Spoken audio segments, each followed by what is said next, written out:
Queridos irmãos, eu vos saúdo com a gloriosa paz de nosso Senhor e Salvador Jesus Cristo. Hoje eu quero apresentar a declaração de fé das Assembleias de Deus.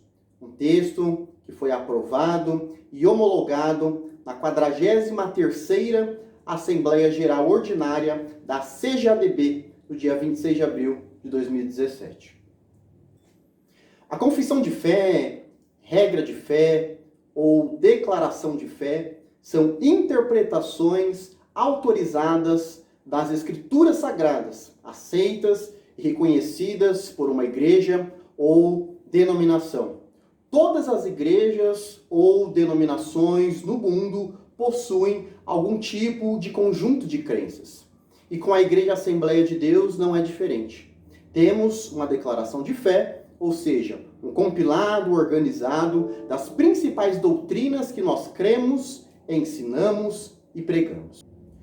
É muito importante nós conhecermos a declaração de fé das Assembleias de Deus para mantermos a nossa pureza doutrinária, mas também para preservarmos nossa identidade bíblica, cristocêntrica e pentecostal. Enfatizo que a Escritura é a autoridade, inspirada por Deus e exerce influência na nossa fé e prática. Portanto, a declaração de fé não visa substituir a Bíblia Sagrada, mas sim facilitar o seu entendimento, organizando o nosso estudo de forma sistemática os principais ensinamentos doutrinários das Escrituras. Destaco que não serei exaustivo na minha exposição e não busco trabalhar de forma detalhada todos os pontos da declaração de fé, mas sim de apresentá-la em seus 16 pontos centrais de forma objetiva e sucinta. Vamos agora aos pontos doutrinários da declaração de fé das Assembleias de Deus. O ponto de número 1 diz: cremos na inspiração divina, verbal e plenária da Bíblia Sagrada, única regra infalível de fé e prática para a vida e para o caráter cristão. Portanto, nós cremos de que a Bíblia é a palavra de Deus e que ela deve embasar a nossa fé, mas também a nossa vida diária em todos os momentos. Cremos em um só Deus, eternamente subsistente em três pessoas distintas, que, embora distintas, são iguais em poder, glória e majestade: o Pai, o Filho e o Espírito Santo, Criador do universo, de todas as coisas que há nos céus e na terra, visíveis e invisíveis, e de maneira especial os seres humanos, por um ato sobrenatural e imediato, e não por um processo evolutivo. Portanto, nós professamos a crença no Deus Trino e rechaçamos o evolucionismo e o teísmo aberto, pois entendemos que o Deus Trino é o Deus Criador e que governa e sustenta a sua criação de forma soberana. Cremos no Senhor Jesus Cristo, o Filho unigênito de Deus, plenamente homem, na concepção e no seu nascimento virginal, em sua morte vicária e expiatória, em sua ressurreição corporal dentre os mortos e em sua ascensão vitoriosa no céu como o Salvador do mundo. Professamos, portanto, a doutrina da união hipostática, que apresenta o Redentor como alguém 100% humano e 100% divino, nascido de forma milagrosa, e que a crença em sua morte e ressurreição é o único caminho para herdarmos a salvação. Cremos no Espírito Santo, a terceira pessoa da Santíssima Trindade, consubstancial com o Pai e o Filho, Senhor e vivificador, que convence o mundo do pecado, da justiça e do juízo, que regenera o pecador, que falou por meio dos profetas e continua guiando o seu povo. Efésios, capítulo de número 1, nos mostra de forma clara que a pessoa do Pai planejou a redenção. O Filho executou, padecendo na cruz e ressurgindo dos mortos. E o Espírito Santo é aquele que aplica a redenção, convencendo do pecado, guiando o cristão na santificação e capacitando-o para o serviço e no anúncio do Evangelho. Cremos na pecaminosidade do homem, que o destituiu da glória de Deus, e que somente o arrependimento e a fé na obra expiatória e redentora de Jesus Cristo podem restaurá-lo a Deus. Nós não negamos a realidade e a seriedade do pecado, nem buscamos explicá-lo como um fenômeno antropológico e cultural, mas cremos que a Bíblia Sagrada define o que é pecado ou não, e não a sociedade relativista em que nós vivenciamos. Nós cremos de que aquela pessoa em que deve herdar a salvação e que busca a salvação, ela deve abandonar a sua vida de pecado, crer em Cristo Jesus para herdar a salvação eterna.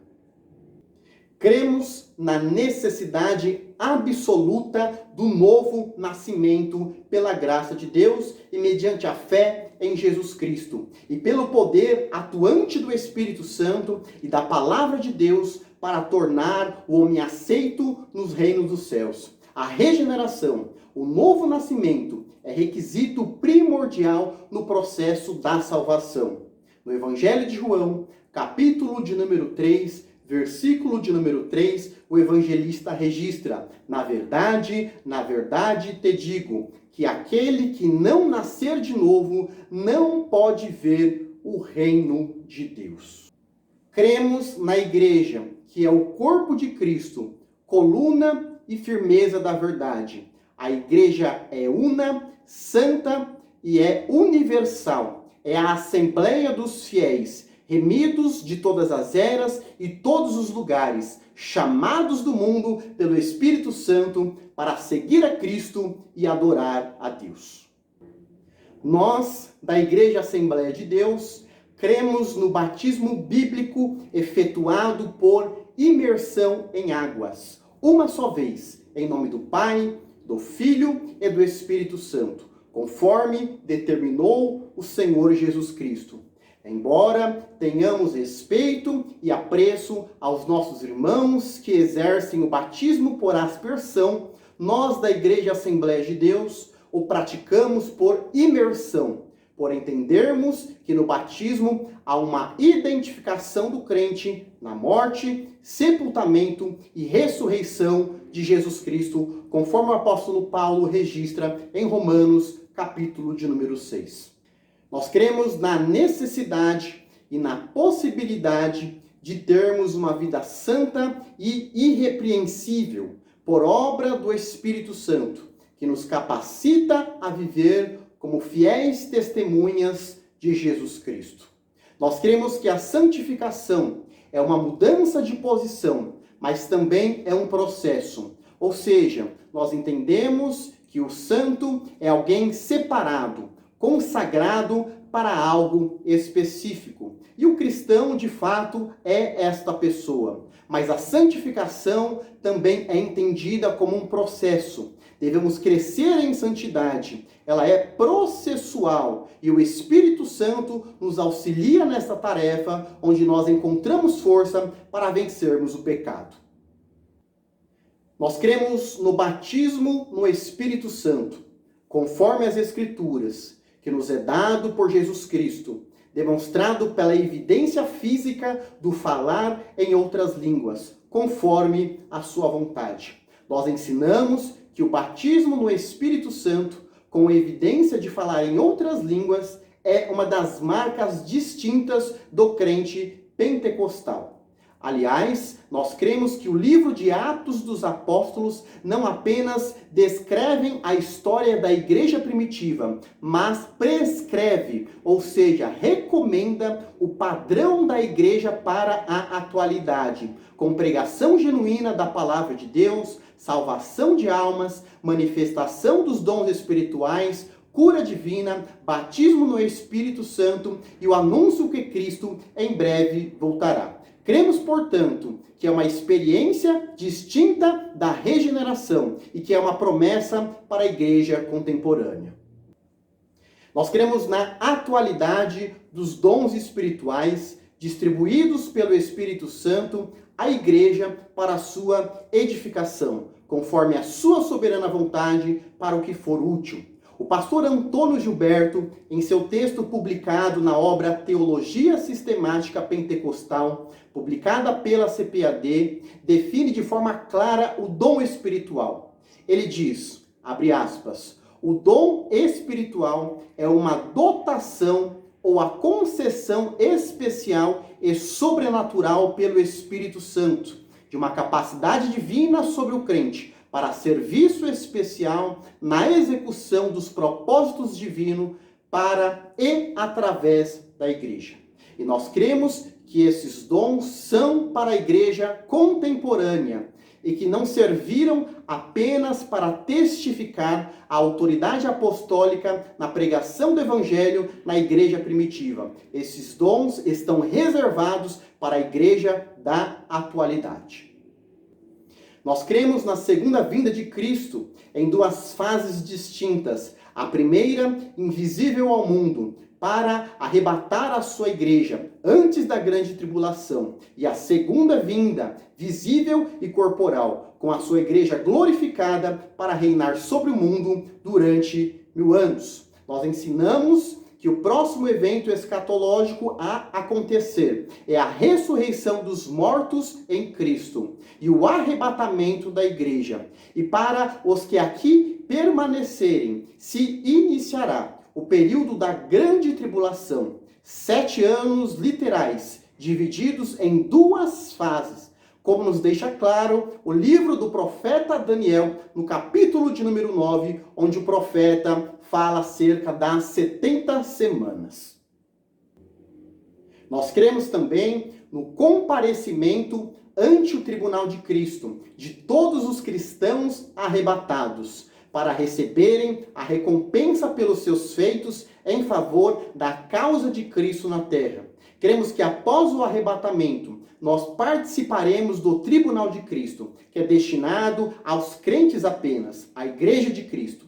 E o tribunal de Cristo não pode ser confundido de forma alguma com o juízo final ou grande trono branco, descrito em Apocalipse, capítulo de número 20. No tribunal de Cristo, receberemos o galardão pelo nosso trabalho a favor do reino de Deus. Nós cremos no juízo final, onde comparecerão todos os ímpios, desde a criação até o fim do milênio, e os que morrerem durante o período milenial, e todos aqueles que ao final desta época estiverem vivos. E para finalizarmos, nós temos o ponto 16, último ponto da declaração de fé, porém não menos importante, que diz: cremos também que o casamento foi instituído por Deus e ratificado por nosso Senhor Jesus Cristo, como união entre o homem e uma mulher, em conformidade com o definido pelo sexo de criação geneticamente determinado. Cremos, portanto, que a família é uma instituição criada por Deus, portanto, que deve ser valorizada, sendo a base da família a palavra de Deus, que é a autoridade sobre as nossas vidas. Esses são os 16 pontos da declaração de fé das Assembleias de Deus. Muito recomendada para estudos em pequenos grupos, estudo devocional particular, discipulado ou mesmo na elaboração de estudos bíblicos doutrinários. Na descrição deste vídeo, você encontrará o link para adquirir a sua própria declaração de fé e também um resumo desses 16 pontos com os textos que sustentam a veracidade de cada um deles. Que Deus te abençoe em nome de Jesus.